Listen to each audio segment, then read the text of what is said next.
Paano mag-check ng no power na electric fan or kahit ugong wala kayong naririnig sa electric fan? So ganito lang yan mga idol. Unang-una, kailangan mo ng tester dyan. Kasi kapag wala kang tester dyan mga idol, may hirapan ka hanapin kung ano yung sira ng electric fan.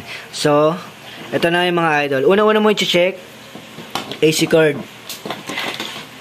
Ito, minsan, sa mga electric fan natin, ito yung dahilan. Unang-una, ito yung una mo dapat na i-check.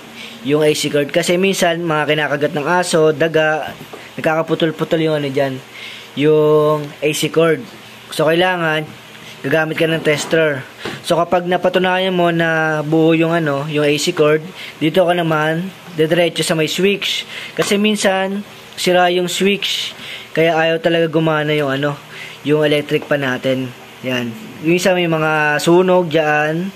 Tapos, yung ano, yung isang linya ng AC cord natanggal sa pagkahinang nito.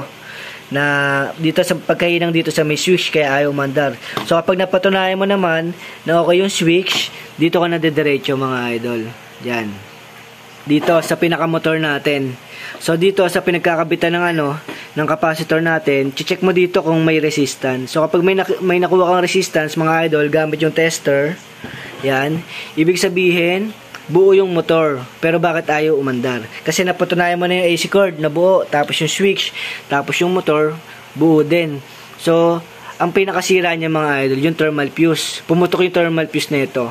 Kasi, nag-overheat, tapos may problema yung bushing, alog na, tapos minsan dito, sa capacitor, mahina na pinipilit pa rin paandarin, kaya pumutok yung thermal fuse. So, paano ba mag-check kung sira yung thermal fuse? Dito naman yung mga idol dyan, sa apat na wire na to, na pupunta sa may switch. So, kailangan, itong apat na to, may resistance. So, saan ba yung ano dyan, yung pinakalinya ng ano, ng thermal fuse? Dito siya sa may pinagduduktungan ng line 2 ng AC cord.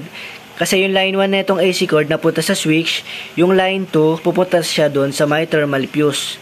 So kapag pumutok yung thermal fuse mga idol, hindi talaga aandar yung ano, yung electric fan. Kasi dito siya nakakonek eh. Oh. Yan. So kailangan may resistance tong apat. So kapag wala ka nakuhang resistance diyan sa isa, ibig sabihin sira yung fuse niyo mga idol. Yun, ganun lang pag-check ng ano, ng no power ng ano, na electric fan mga idol. So kailangan talaga may tester ka. So una i-check, i-recap natin mga idol kung ano yung mga i-check kapag no power. AC cord, switch, pinaka-motor. Tapos kapag meron ka nakuha dyan, napatunayan mo na buo yung motor, ibig sabihin yung fuse niya. Ando yung fuse niya mga idol sa may loob. Yan. Kailangan mo palitan yon. Yung iba, ginagawa, binabypass, hindi sila nagpapalit ng fuse. So, huwag yung gagayahin yung mga idol, sobrang delikado nun. Huwag kayo agad na maniwala sa mga napapanood nyo sa YouTube, sa Facebook, na iba-bypass yung ano, yung electric fan. Sobrang delikado ng mga idol, nakakasunog yun ng bahay. So, wag yung gagawin yung mga idol, yung pagbabypass. Pwede kayo mag-bypass, pero lalagyan nyo pa rin siya ng thermal fuse. So, meron na rin akong video mga idol, kung paano maglagay ng thermal fuse, bypass siya, pero may thermal fuse. Ibig sabihin, safe. So, ganun mga idol. Ganun lang. Pagbuo yung AC cord, switch, dito, tapos yung fuse. So, ganun lang mga idol, pag-check ng no power na electric fan. So, sana nakatulong itong video sa inyo mga idol. Maraming salamat.